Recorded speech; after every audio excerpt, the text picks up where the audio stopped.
Chers frères et sœurs, bonjour.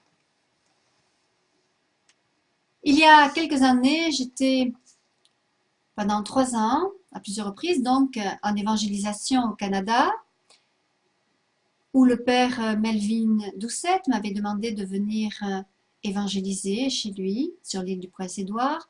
Et puis j'ai fait de très nombreuses conférences dans des églises catholiques, spécialement au Québec, et puis aussi dans des lieux un peu plus éloignés. Et lors d'une de ces rencontres, voilà qu'une grâce arrive. Un monsieur très gentil vient me remettre le témoignage du père José Maniyangat. Je le lis, je le trouve vraiment extraordinaire. Et alors, je me dis, il faut vraiment que je prenne contact avec le père José Maniyangat, car je ne peux pas travailler sans permission. C'est comme pour tous les auteurs avec lesquels j'ai travaillé, que ce soit Gloria Polo ou le père José ou tous les autres d'ailleurs, eh bien je demande leur permission et quand je l'obtiens, je peux travailler. Donc je l'appelle, il est en Floride et je lui dis, voilà mon père, on m'a remis votre témoignage, est-ce que vous permettez que je le transmette un petit peu partout en Europe, que j'en enregistre un CD, etc. Et il me dit, oui, c'est du beau travail pour Dieu, continuez. Alors, j'ai enregistré un CD il y a quelques années. Vous savez que je ne touche aucun argent sur les divers CD, livres, DVD, livrets qui sont vendus dans le monde en plusieurs langues par mes divers éditeurs catholiques. Je travaille avec Teki, Chrétien Magazine, Rassemblement à son image, les éditions Résillac, les éditions du Parvis, voilà. Et d'autres aussi en langue étrangère. Et je ne touche aucun argent, donc en tant que droit d'auteur, sur tous les produits qui sont vendus donc, par mes divers éditeurs. Le Seigneur Jésus et la Vierge Marie m'ont demandé de rester pauvre, donc je fais ce qu'ils me demandent et je m'en porte très bien. Je souhaite le rester. En ce qui concerne l'histoire du Père, donc je vais vous raconter, puisqu'il s'agit d'une NDE, en anglais une Near Death Experience, ou alors en français une EMI, expérience de mort imminente. Voilà l'histoire du Père José, vous allez voir, elle était extraordinaire et je pense que parmi vous, beaucoup l'ont déjà lu ou écouté.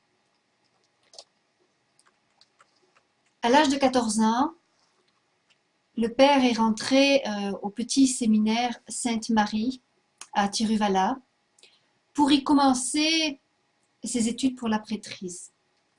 4 ans plus tard, il est allé au grand séminaire pontifical Saint-Joseph à Alwai, c'est au Kerala, en Inde, afin d'y poursuivre sa formation à la prêtrise. Après avoir complété les 7 années de philosophie et de théologie, il a été ordonné prêtre le 1er janvier 1975 et il a servi comme missionnaire dans le diocèse de Tiruvala. Et voilà que le dimanche 14 avril 1985, c'était la fête de la miséricorde divine, voilà qu'il s'en allait célébrer une messe dans une église de mission dans la partie nord de Kerala, lorsqu'il a eu un accident mortel.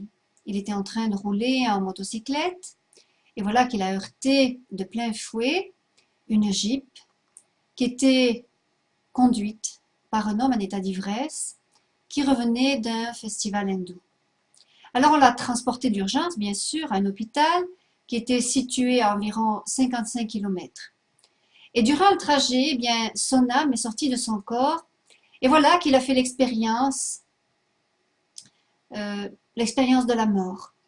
Immédiatement, il a rencontré son ange gardien. Alors il a vu son corps et les personnes qui le transportaient à l'hôpital, il les a entendus pleurer et prier pour lui. Et à ce moment, son ange lui a dit, « Je vais t'emmener au ciel, le Seigneur veut te rencontrer et te parler. » Il a ajouté qu'en chemin, il voulait lui montrer l'enfer et le purgatoire. L'ange l'a d'abord escorté en enfer et le Père nous dit que c'est une vision effroyable. Il a vu Satan et les démons, un feu inextinguible, aux environs de 2000 degrés Celsius. Des vers rampants, des gens qui criaient et qui se battaient, et d'autres qui étaient torturés par les démons. Et l'ange lui a dit que toutes ces souffrances étaient dues à des péchés mortels sans repentir. Et puis il a compris qu'il y avait 7 degrés ou niveau de souffrance selon le nombre de sortes de péchés mortels commis dans leur vie terrestre. Les âmes paraissaient très laides, cruelles et horribles. C'était une expérience affreuse. Et le Père nous dit qu'il a vu des gens qu'il connaissait, mais dont il n'a pas la permission de révéler l'identité. Et alors les péchés qui ont condamné ces âmes à l'enfer étaient principalement l'avortement, l'homosexualité, l'euthanasie, la haine, le refus de pardonner, le sacrilège. Et l'ange lui dit que si ces personnes s'étaient repenties, eh bien elles auraient évité l'enfer et seraient allées plutôt au purgatoire. Et il a compris aussi que celles qui se repentent de ces péchés pouvaient être purifiées sur terre par leur souffrance. De cette manière, voyez, eh bien, ces âmes peuvent éviter le purgatoire et même aller directement au ciel. Et alors, il nous dit aussi qu'il a été surpris lorsqu'il a vu un enfer, même des prêtres et des évêques qui ne s'entendaient pas à trouver là. Plusieurs d'entre eux y étaient parce qu'ils avaient trompé les gens avec leurs faux enseignements et leurs mauvais exemples. Après la visite de l'enfer, eh bien son ange gardien l'a escorté au purgatoire. Là aussi, il y a 7 degrés de souffrance et un feu inextinguible. Mais c'est beaucoup moins intense qu'en enfer et il n'y avait pas non plus de querelles et de combats. La principale souffrance de ces âmes était d'être séparées de Dieu. Certaines de ces âmes qui sont au purgatoire ont commis de nombreux péchés mortels, mais elles se sont réconciliées avec Dieu avant leur mort.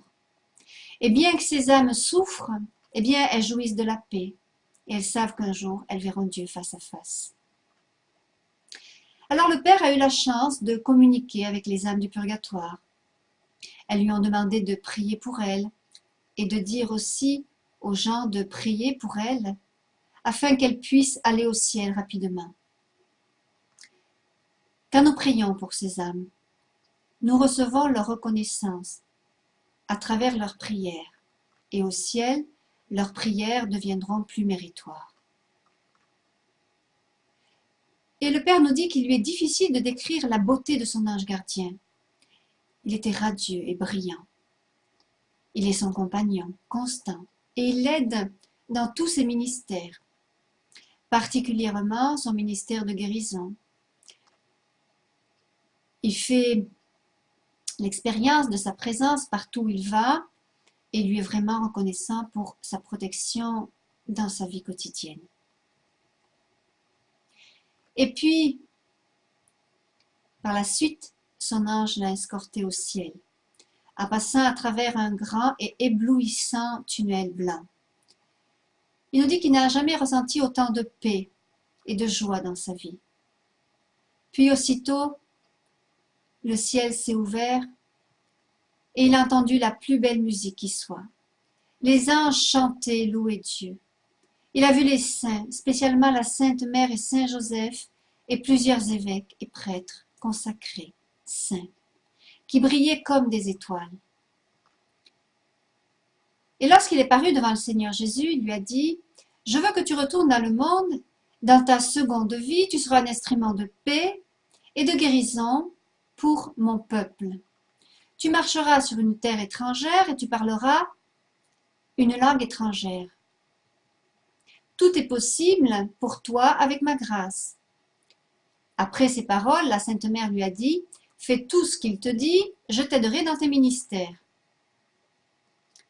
Il nous dit que les mots ne sauraient exprimer la beauté du ciel la paix, le bonheur qu'on y trouve dépassent 1 million de fois notre imagination.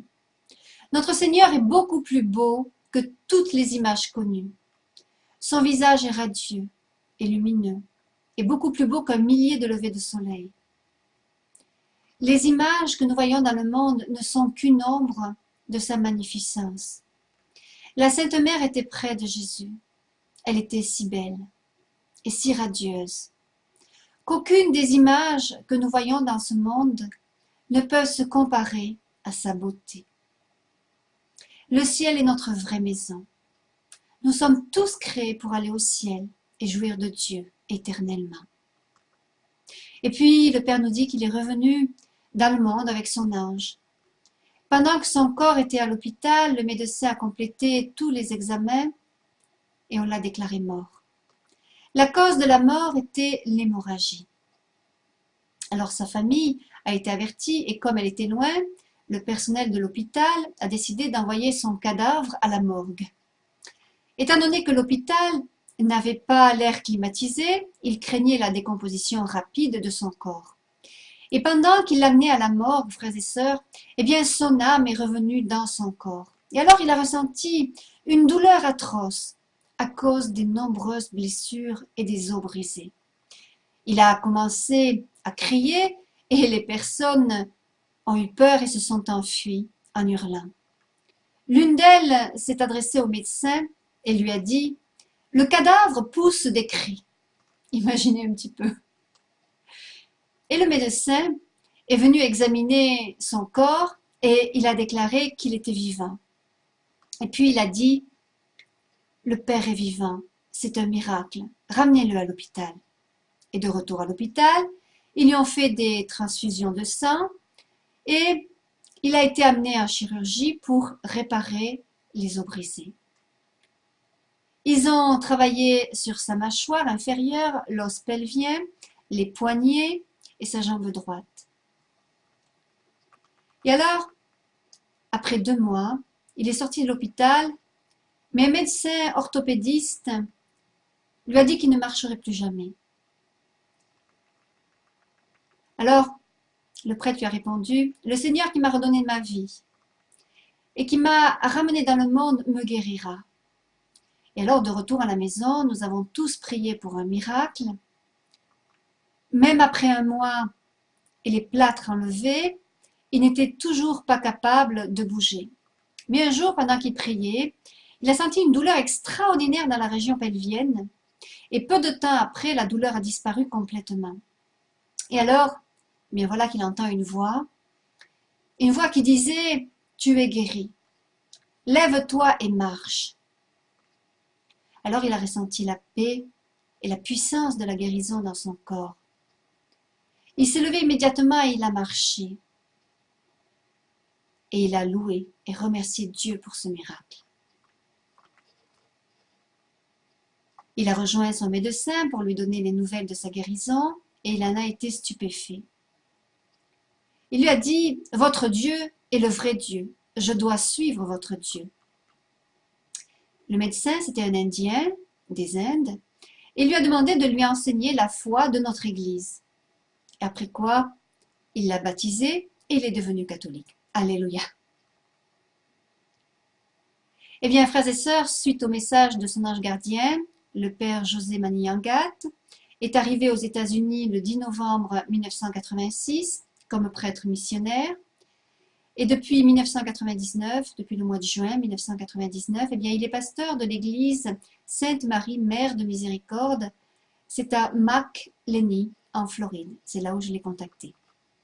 Voilà cette belle histoire. Loué soit Jésus. Amen.